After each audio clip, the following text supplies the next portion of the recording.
Let's already start because we are recording. Yeah, no, we're always recording. It's okay. Don't worry, none of this makes it in. Nathan No, always does. cuts this part. Every time. Never does he ever let any of this banter get in on here. Let's start it. Well, Do you want to do it, Mason? You want to do it? no. I just like making my price sweat over here. It's 90 degrees. Welcome to the F Moving Podcast. I'm your host, I'm well ventilated. Dylan Camacho. Price is well ventilated. He's also here today. I am. Mason's here. It's super hot for him. He's wearing pants. You can't see it, but I am. And you won't see it. And Nathan, the director of photography, editor, and soundmaster. Mm-hmm. As you can tell by his hat, he is obviously the director of this situation. Right. The hat is to hide the fact that I've not had a haircut in almost 3 months as well. So there's that. Okay, works for both. Just letting it grow out for solidarity. Everybody stay in quarantine. Go team. We're talking about a great movie. Or at least it tells us it's a great movie. Apparently it thinks it's fantastic. What movie is that, Mason? It's called Fantastic Mr. Fox. Cool. All right, Nathan, tell us I thought about we it. were supposed to watch Captain Fantastic. Oh. Nathan doesn't need another reason to watch that movie. Yeah. He'll watch that on his own time. He doesn't need a reason to see Viggo Mortensen hang dong. Oh, he did hang dong in that He's movie. good with it. That gets another point every time I think about it, too. Okay. I'll have to adjust on it. Yeah. So this is a Wes Anderson stop motion movie. It's about a fox and his family, and him basically pretty much ruining animal society for his own glorification and like reliving of what I guess was Like high school glory days. glory. Yeah. Him in his prime. Right. Yeah. So, yeah, That's I- it. That's pretty much it. That's It's there's 3 farmers who are your very typical stop motion villains. Mm. This is textbook stop motion animation Yeah. movie making. Like everything about this, the way the characters look and all of that is very familiar if you've ever seen any other kind of stop motion movies. It feels like it fits right in. It's just got that Wes Anderson twist to it.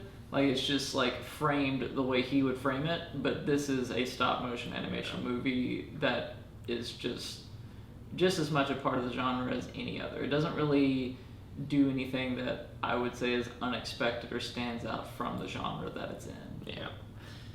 Yeah, and plus like the whole color palette too. Like obviously it's Yeah. Wes Anderson, so it's got a lot of those weird pale kind of colors, but it also reminds you of almost like the 70s. It's got that same almost sepia type tone. Yeah. But yeah, it's very much by the book. The only stop animation or stop motion that I know of is in Parks and Rec. When he has that. Yeah, like cones of death or like whatever his little like. He spends like 4 days on it, and it's like a 4-second clip. Yeah. His hair is just running ragged. Right. But yeah, so what do you guys think? Any qualms? It's better than Chicken Run, you know, like Good point. You know, it's funny because I definitely was thinking about Chicken Run. Like the whole and movie. Was it William and Grom? William? Yeah, Wilson or Wilson yeah, and Grom. Wilson. Like, it's Grom. also or very something. much fits in that. Like, again, like the reason I say this is just a stop motion animation movie is because it is in every way fitting in with any other one of these that you've ever seen. Like, I would say Tim Burton's ones have a lot more unique character breaking out of the genre than this Wes Anderson version does. I think it's a big difference too because the settings are so familiar for I think all 3 of those movies. They all feel like they're all farm-based kind of movies, and Animals. just right, all animal farm-based stuff. And the animal stuff, I mean, that's fine, whatever. Like that's great. But I remember thinking like, whenever I first rewatched or when I was rewatching Fantastic Mr. Fox, I was just like, oh God, I know I've seen Chicken Run like a handful of times, and I'm just seeing moments where I'm like, you could switch the movies out on me for like a couple scenes, and I probably wouldn't think twice until I hear the dialogue. And the like much better voice acting, admittedly. Like, you know, you're gonna get George Clooney on there, it's gonna sound a lot smoother. But Yeah. no, yeah, there were times where I was just sitting there and I was just like, if I didn't hear the voice actors and hear the dialogue, if this movie was on mute, I don't think I would know this is a Wes Anderson film. Like, I think that's the most identity that Wes Anderson has in this one, and I think that's part of the reason why I didn't like love it the first time I watched it, and on this rewatch, I liked it more. I've watched more Wes Anderson now and kind of gotten a feel for him. I appreciate it more, but it is one of those ones where I was telling Price on an off air at one point. I was kind of comparing it to Once Upon a Time in Hollywood for Quentin Tarantino. I'm like, this is a Tarantino film, kinda. Like, it's very Tarantino light. You can tell he didn't inject a lot of himself into this, and this is, to my knowledge, Wes Anderson's first go on the step motion, right? Yes, yeah, because this was stop on only motion. That and Isle of Dogs. So I think maybe there's a lot of just it being such a different medium, he didn't get to put like as much of himself into it. Maybe that's it, maybe it's not, I don't know. But I just didn't feel super connected with it without that extra element for it. Like, I came in for a Wes Anderson film, and at times I got it, and other times I felt like, again, it was so generically stop motion, farm, go get the chickens movie again. All right, I'm doing what no one would ever think would happen, and I'm jumping in to defend Mason's movie because I'm seeing a lot of rocks being hurled at this movie, and I'm going to save you from some, Hey, Mason. that's okay. I'll take a few on the Because chin. I personally have not watched much stop motion animation movies at all. So them saying like it's a typical stop motion animation isn't really a problem with me because I haven't seen anything to really for that to be a negative thing for me because I just enjoyed it by itself. And I don't know if you're like talking about Wes Anderson, like not feeling like a Wes Anderson movie as being like a negative because like you were going in expecting that.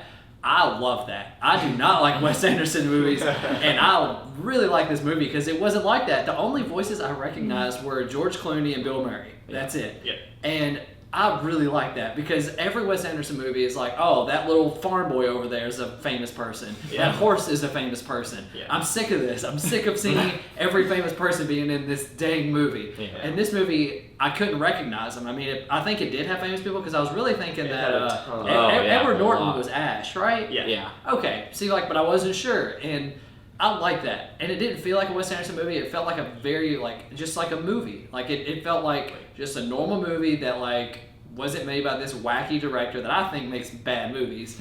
And, I mean, I love the You're gonna wacky. lose Wes Anderson. He watches our channel, Price. Right. Well, go home then. I think actually Ash was Jason Schwartzman, but Edward Norton was in there somewhere. Yeah. But yeah, I see what you mean. Like, Whatever. like he has the same typecast. Like Luke Wilson or Owen Wilson was the what was it called? Gosh, Hot Box, that game. Anyway, he was the coach for that. Whack Bat. Yeah. He was the Whack Bat coach. You have all of those same actors that just keep making appearances in his movies. Right. They were in this, but you're right. You couldn't. You don't really know them because of their faces in this. I kind of enjoy that part too. Like, I don't know. Like, I'll parallel that to Nolan because Nolan does a pretty similar thing. He usually has like Cillian Murphy, like Leo, Tom Hardy. Like a handful of these actors tend to rotate through like Nolan's things or whatever as well, and it just makes it feel. I don't know. Not only does it keep an identity to it, but it does kind of create like is this all in the same universe thought process? And I don't know. It just kind of adds a little extra to it. Like, I'm like, okay, it just feels like they're building something with their movies more than just these worlds and stories. It feels like there's something bigger there. I don't know. Maybe it's the Marvel nerd in me where I'm like, I need more. I need it all to be connected. But we technically agree on our point. It doesn't feel as much as a Wes Anderson film because if it did, then you would dislike it more and I would like it more. But we're flipped on this one, so. Yeah. And I'm fine with that. I tend to agree too that I went into this thinking that it would have a bit more of a Wes Anderson feel to it. Mhm. Like, it didn't have the weird, random, quirky sort of stuff that you tend to see happening in a Wes Anderson film. It was, and that's why I keep saying it's a very traditional feeling stop motion animation movie about animals. I think at one point, did they not even... I feel like they at some point said something about how the story didn't have a twist to it. Did they mention Like, that? one of the characters specifically was like talking about how there wasn't any twist going on to what was happening. Yeah, it was probably just whenever they were down in the hole or something, and they had gone through a few different parts of the plan or something. Right. But as far as like the little quirky stuff that kind of gets a lot of laughs, I do think that it had some, but you're right, they were different. Like, for instance, Kylie the possum, you know, like he had those like The busy eyes, and he eyes, was like, yeah. I need you to give me something to let me know that you're paying attention, and he just does this. Yeah. And then like, Fantastic Mr. Fox, he does that at one point. Right. Then, he shows up in the tube sock, the modified tube sock. A lot of these quirky little things that, this is why I love this movie. It's just, Yeah. like, you have to be really invested in this movie, I think. Like, this is not something that you can say, oh, cool, it's a comedy that's on Disney Plus, let me just put it on for my child, and then, like, go and do some chores, and then kind of dip in and out. Mm-hmm. This movie, if you can catch all those little quirks, it's a delight to me. I don't know why, I just think that it really resonates, and the stop motion does get a little bit weird, so I feel like there's certain times where, like, the fur on some of these animals is, like, waving. Yeah. And it's, like, the close-up shots, like, the headshots and everything. Those parts get a little bit weird because... I thought that was fine. I thought that was definitely just, like, a very deliberate thing that they were, like, with stop motion, you're constantly just repositioning and moving this thing. Yeah. So, since it has fur on it, the fur is going to move shot to shot. Yeah. And I think that they were just like, we can either try and not have this happen, or we can just say, like, we can just embrace Dive it. in. That's a part of the aesthetic. Yeah. Yeah, I could see that. Yeah. So that didn't really bother me too much. I think for all of my qualms on the movie, and I'll throw one more in because I think I just like throwing rocks at Mason sometimes. Go it's for just it. that, you like, don't get to do it often. Yeah. So narratively, it just goes start to finish, and it's very much like the conflict isn't necessarily a conflict. Like, all right, they have to move out of their home and then burrow, and then they all get trapped and they go through that. So sure, but there's never any point where it feels like Mr. Fox is ever having consequences, other than the tail. Like, losing the tail is like about the one big consequence he gets from that. But then it's just like, and then everything kept working out in the end. And it was just a series of that, which, again, for, like, the demographic and everything it's for, I think that's fine. But, watching it as an adult, like, you're like, all right, it looks like his wife's about to leave him. And then I'm like, no, they're just going to have another kid and live happily ever after. You don't really want the farmers to win. I mean, no, yeah, you definitely don't. You don't want the entire establishment of animals below your feet to drown in apple cider. You know what I mean? Yeah. Like, you kind of want them to win. They're the underdogs. Plus these farmers suck. Like, I don't know. Right. And it's kind of a kids movie too. Like, I think that this is, if it landed as at Disney much Plus, of a kids movie. Like, I definitely would say it's a kids movie, but it does show things that maybe aren't kid appropriate. I want to go to the rat, because the rat is probably one of my favorite parts of, like, this whole movie. I did like every time he showed up. Every time he something showed up, interesting is going to happen at this point. Yeah. Like, from Apple Cider Moment, even all the way to the end, whenever he's, like, dead. And then literally like, oh, I just tried to get some gold and stuff, and just find some mud, and they just like, melted gold. Yeah. Like, wasn't he drinking it though? Like at the beginning, he had was, like so. a little swirly straw drink in it. Yeah, I'm like, pretty sure he was already a drunk. had it. Yeah. More importantly, like, it's little moments like that where I kind of wish that, I'm like, I think if this was more Wes Anderson-y, I would get a little bit more detail from this. Like, there's just a rat working for a farmer, keeping the whole stuff down. I'm like, I want to see at least a conversation of that. Like, I know it's show not tell is what I usually want, but there are some scenes where I'm like, no, that's too funny. Like, I want to see that. Like, I think there was so much, like, symbolism in this movie too. I mean, obviously you have your live animal traps, you have your, you have your people that don't want their turkeys to be killed, so then you have all these rodents and these, canine things, always, stirring things up. You also had the, like you said, with the rat down in the cellar. Mm-hmm. Rats are in basements. It's like, it's not too much of a stretch to have a rat as a security guard for your cellar, because I'm sure that really the rats probably keep away other things. I don't know. I just feel like the whole movie stayed really true. At the very end, they were talking about, like, their Latin names and talking about their issues and stuff, and, like, they stayed very true to those too, where it was like, what was it, the badger's wife had a condition, and, like, the possum, he had a condition that couldn't let him do this and that. They were just hitting all of these, like, you should probably know these kind of things. Right. But they were really showing through in the movie, I thought. No, I did like the animal facts around that and how that kind of built a character with that in mind. Like, it kept it, how do I say? Foxes dig. Right. Dogs dig. I'm like, it's weird to say that it's like, this is a grounded stop action, like, animal movie, but it is, like, I mean, even whenever, yeah, exactly to your point, when Mr. Fox is going around, like, listing off them, and they're like, all right, what are your strengths? He's like, I'm really fast, and then they're like, all right, Possum's just like, I don't know, what's your strength? And he's like, you're just here to just kind of stick around, be here for the good time. I actually really like, this is probably my favorite part of the movie besides the rat parts, where it was just like, all right, Possum, give me some blueberries. And you're like, what? I was supposed to have it? Yeah, you wrote it on your paw. Yeah, it's on your paw right here. It's just blueberry. Just simple stuff like that where I'm just like, finally, like, that Wes Anderson part is really kind of creeping in with their humor and stuff. Like, yeah, those parts just really shine for me.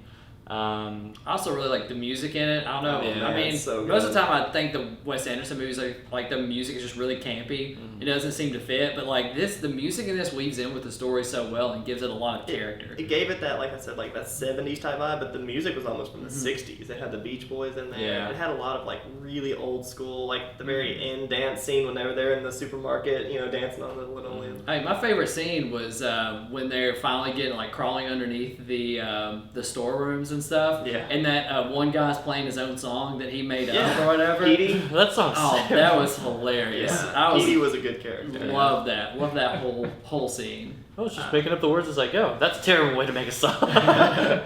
So, what was you guys' favorite characters if you had to pick one? Mine's Ash.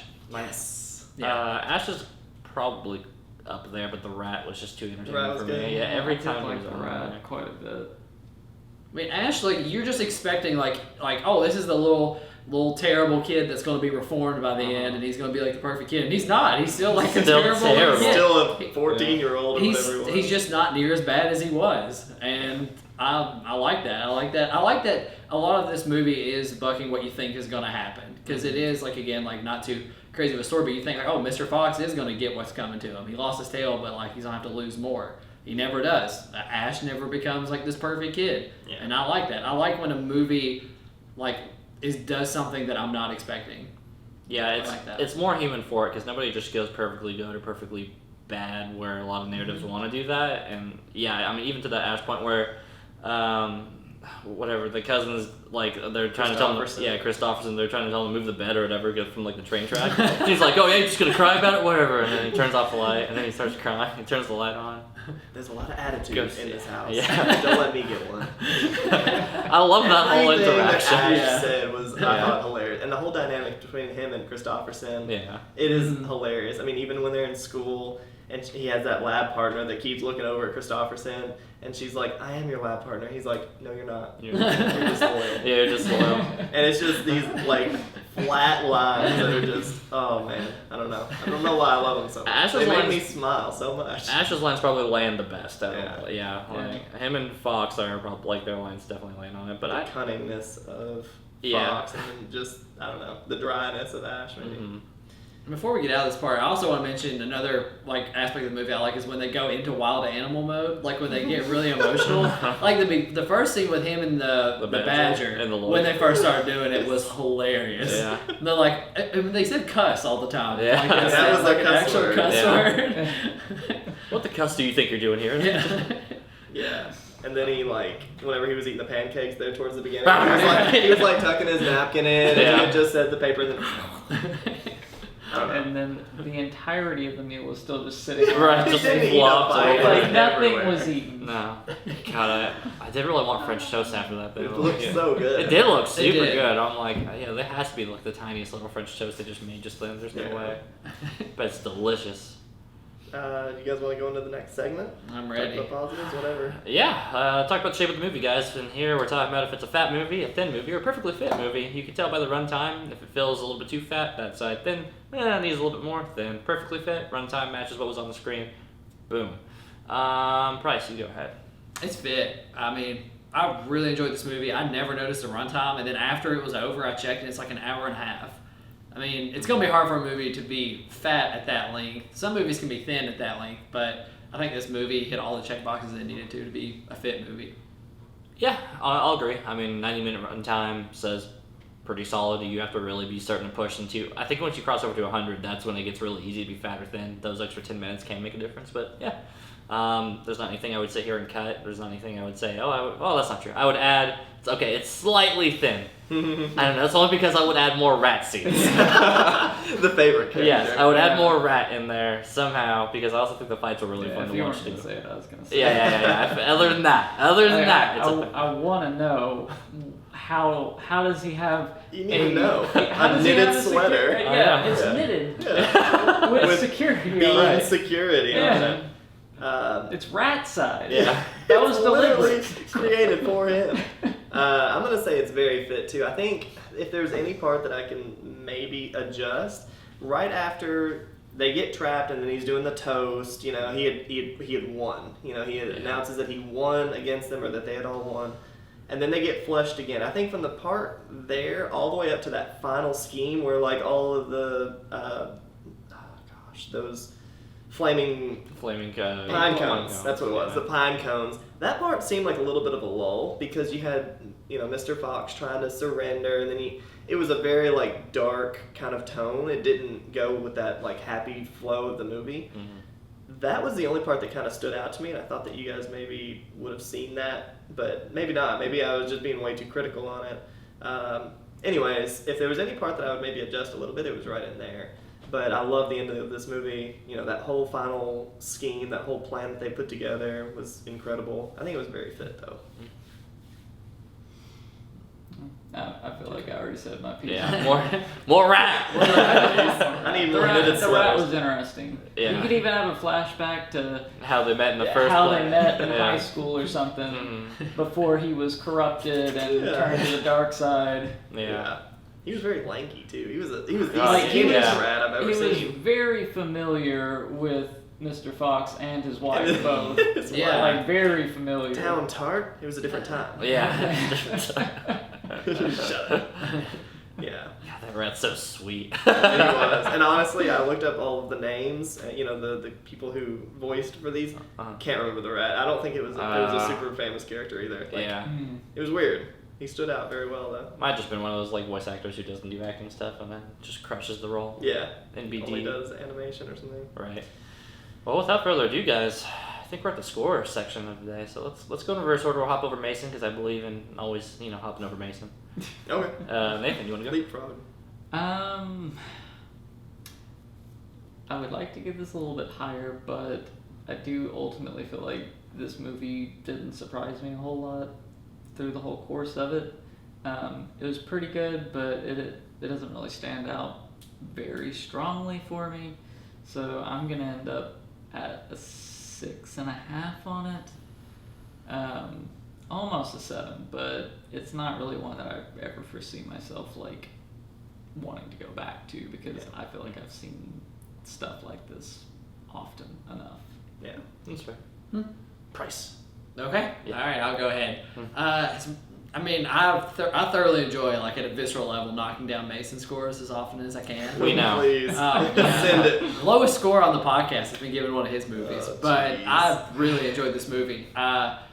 I'm going for a 7.5 probably. I enjoyed a lot of this movie, especially the fact that I was really expecting not to like it because it has Wes Anderson Because his name is attached. branded all over it, and I've watched many of his movies and not liked a single one of them. Not enough of them. But this one surprised me, and the fact that it's animated helps as well. I mean, it's like, it's almost Tom Hardy level of like, oh, I know I'm gonna like this, but it's not that far. Not at all. Yeah. Like, it can't be like double animated, and I'm like, all right, I'm sold. Yeah. I'd Yeah. give it at least an I don't 8. know if I ever want to see whatever double animation looks like. That's just above my head. Ugh, I don't know. I'm all for it. I'm all for it. So the real world is stop motion, but then the like Matrix world is all like full anime. And you also have some Scanner Darkly stuff going on. SpongeBob does that. Like, they do Oh, that in their gosh. movies, you know? Technically stop action on that. Can't Alright. Yeah. stand it. Yeah. Yeah. Ugh, gosh, True. I could see that poster and I'm just. There we go. I hate it. I'm gonna have to pick that. It's my pick. It is. I've never seen You're it. gonna have to make that happen. I haven't either. What a blind draw. I have to watch SpongeBob, boys. Gosh. Okay, go ahead. I'll quit. I didn't even do anything. I don't want to watch SpongeBob. I don't care. Love SpongeBob. I'm too old for it. Anyway, Like to go ahead? no, I'm gonna draw this out. Yeah, I think I'd go 7.5 also. This was actually lower before I watched if I was going on the original time I watched this, which had been years ago, because this was like what, an 09 film, right? Yeah, 08 or 09. Yeah, so this was like, I remember catching it early college years, so it was probably not too long after it came out. And I wasn't hot on it, and I've watched more Wes Anderson films, and I like his humor a lot more now because of it. And it does help bring this up a little bit, right to a 7.5, kind of right there with Price. But, so the reason I don't push it any higher than that is just because it didn't do what I really wanted out of it. I want a movie, I want to watch Wes Anderson, I want Wes Anderson. I don't want a little Wes Anderson, and all those parts bring it up. It's solid, it's good, it's the opposite of what Price wants. So any Wes Anderson film, you just catch me in Price's reviews and you'll see exactly. You have two types of people out there. Exactly. Yeah. So yeah, this movie, it's fun, it's good. I enjoyed it a lot more on the second run through, and I'm glad I did get to go back and rewatch it. But it is also one of those movies that just doesn't do a whole lot for me. There's not a lot, like, other than the little smart moments there, those aren't enough to make me go back. And I think that's a big determining thing for 8 and ups for me. So, okay, and we're back, and you didn't know we were gone. That didn't help after the first clap. Now we're just taking up more time. So because somebody What? took up too much time in the beginning of this film, we're just having to record it because we cut off the last bit of our review, so I'm just adding on. I put a 7.5. I liked it better than I watched it the first time. It's Wes Anderson, but not as Wes Anderson as I usually like it. It's kind of like if you make a steak, and I want it like medium well, and they give me well done, I'm like, that's too chewy. That's a big difference. That's a big difference. I know. You are wrong. I know. So I just That's want like to wanting Nolan film and getting Wes Anderson. That's how different that is. I'd be happy either or if I got. I feel like I would be too. Yeah, that's fine. I put on either of the catalogs, I'll be good. So anyway, moral of the story. I've already said this review before, so I don't want to beat it in too deeply again. Movie just doesn't do a whole lot that I want to go back to go rewatch. I liked it more the second time through because I like Wes Anderson stuff a lot more now. I have a lot more appreciation for his content. I just wish I had more of that. More rat. 7.5. All of the rat that you can possibly give us. Yeah, please. give me just a whole film of the rat character, interacting and just being a security guard. I'd watch that. If we're giving it a 2-minute not flash. so fantastic Mr. Rat. Yes. Yeah, the less fantastical Mr. Rat. Perfect. Yeah. What does a 2-minute flashback of his background give us? So you get the high school stuff, you get him meeting the farmer, you get the discussion exchange, which has to be done way too seriously. Neo-noir, Yeah. dark light, him rat, and then a farmer, gun on the table. all the time. Now, Yeah. you basically get to where the rat seems like he was a very abusive person because Right. him and Mr. Fox's wife were actually together for a little while, Mhm. and you see just how bad he was. Mhm. Yeah. And he it can makes scrap. it makes you see him in a much more negative light, even though he's already bad enough. I mean, heck, he was Yeah. trying to kidnap the son and all He this had a stuff. switchblade. Yeah. Yeah, Like he I was, mean, he was bad news. Yeah. He was bad. I'm sorry I derailed this review. I never thought I cared about that character until we just talked about all of telling that. you. Still haven't. Honestly, Check out the not fantastic Mr. Rat on our next review. coming soon. Mason, you have a score. It's a 10. Why does it work for you? The magic touch. Yeah. So this movie is my favorite comedy of all time. It's not hilarious, but it does have so many quips. Like I said earlier, as long as you just kind of stay in tune with this movie, I think you're gonna get almost every ounce of it. And it hits home so much just because of how like childish I guess it is, and child oriented I guess it is. So it is fun. It is light. Plotline is very simple. Animals that are trapped. Farmers want to get them. That's dig. And then it has like the outside with the maze, and it's just so much fun. The music, and go on, but just all of the dialogue in this movie, I think. Sorry, we have a new lawnmower service. Yeah. Shout out to Jerica's boyfriend. Jerica, you're subscribed to this channel. We know you are because I checked recently. Yeah. That's good. Yeah. We need more followers. Yeah, we just saw your shirtless boyfriend walking past the window, mowing the yard.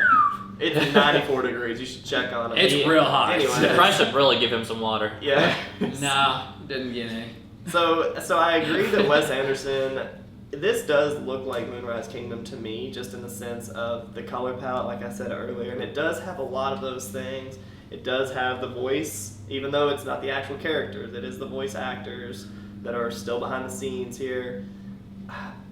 This is easily my favorite Wes Anderson movie, just because it is so unique. I do think that he swung for the fences on this, and I think it lands, but maybe not for everyone, because as I told them earlier, I have suggested this movie to a handful of people, and it never comes back super positively, because it's a lot to chew on, especially at the beginning when you have all that stop motion business going on. It's very strange. That's the movie. I know. And then whenever you get to the middle and you're like, oh, this is all stop motion, isn't it? Yeah, They're not This- gonna stop they're this. not. Yeah. Oh, that's weird. Like, it wasn't just a funny, quirky intro. This Holy is shit. the movie. This is the whole thing, isn't it? Wes, you madman! How dare you? Once you dive into this movie, I do think it helps. You know, you just kind of lose it, and then you just watch it, and it's a fun time. The wolf thing, I love it. At the end, when it's like this running joke the whole time. Oh yeah, he's Yeah. just constantly looking yeah. out The for the wolf wolf. thing seemed weird to me. It's I like, it's agree. just so long with him Yeah. just like off in the distance, Yes. just like talking to him, trying to speak in different languages. And then And eventually asking it's him if he just thinks we're in for a hard winter. And then I don't know if you look at my Twitter banner, it's the fox's hand that's doing this, and then the wolf far away in the background Yeah. doing this. Oh man, I don't know why. It's just the weirdest running joke. I don't know. It's a 10 for me. Let's move on. all right, guys. Well, Price. That's 4 10s for me. That's 4 10s from our group now. Did Yeah, y'all we've all realize had that. We've Oh, that's yeah, weird because I thought we had fantastic. 5. No, we. Yeah, I could have sworn we had 5. We've each done 10. 1, 2, No, 3, 1. 4, 5. Yeah. Yeah, so you're saying 2, but I 1, not 1. 2, No. 3, 4. Did we review Tim and Eric on the video? No. Nope, so it doesn't exist. I gave that movie like an 8.5 or something. I It's bet not you true. did. We I all- genuinely like that movie. Enough. I thought this guy liked the movie, but that's beside the point. Yeah. All right, so I'm picking for next week, and we are picking a very topical movie, and we're going with Tropic Thunder. That's not how I present that. And we No. told Yeah. you that whenever the first time we did That's this. okay. I'll do it twice to make sure it gets through the editing process. Uh-huh. Nathan, So you got me. I have never seen this movie, and I'm looking forward to it because I've heard a lot of good stuff. Oh yeah, it's got a whole lot of famous people. So if you like Wes Anderson, there's a Wes Anderson smorgasbord. That's not how that works. It's Tom Cruise's best role, easily. I'll give you that. Okay. It is that, Tom yeah, Cruise's yeah. best role, hands down. Everyone in it's amazing. The comedy's amazing. Everything's amazing. It's amazing. Cool. Not gonna give it a 10 though, probably. Oh, But it's good. Oh, it sounds like you're getting ready to go. Oh, well, there goes the button. I forget that you're right behind me. I was Yeah. trying to go further More back. behind you than I am beside you. I know. Anyway, guys, tune in, inappropriately so or not, for Tropic Thunder next week. You know we've got a more appropriate movie after that. Nathan's not gonna hit you there, but yeah, I don't know. I'm sure he's got one. Yeah, you'll want to tune in 2 weeks from now. So in 2 weeks, guys, tune back in for that. We'll upload a Tropic Thunder video if you just want to check our thoughts on that. That'll be coming here in like a week from whenever I guess this airs. Hit that bell so you know when we upload it, and you can just skim on over. And do we, And, need to announce what we're gonna do after Nathan's pick, or did we do that last week? No, we haven't yet. No, we haven't yet. But all right. Well, you already gave them a little sneak peek in. We got a surprise for you guys. Let's We're gonna do it. wrap up season 2 of the F and Movie Podcast reviews. Here after Nathan's pick in 2 weeks. So essentially what we're going to do, we're look at everything from the start of season 2, which you can see on our channel, identified as season 2. We're going to do our reviews, best stuff, worst stuff, what do we like, what do we dislike, just the typical stuff. It's a good 30-something movies. Yeah, 35. how many was it? Nathan? 36 Did you have the movies. count? I did, but I can't recall. I don't remember. We'll say 36. Something like that. It's close Sure. to it. Yeah, it's 30 plus. We won't have a nice pool to discuss Divisible by it. 4. It's true. And I do math. yeah, it's 32, 36, but it's not 40, right? It can be. Tune in, maybe we'll find out it was 40. I don't know. But anyway, guys, make sure to subscribe to the channel if you like the content we keep putting out. And hopefully we don't burn too many bridges next week. Anyway, guys, that's our show. Bye. We'll see you then. No, Gosh. we won't. We won't. Don't worry.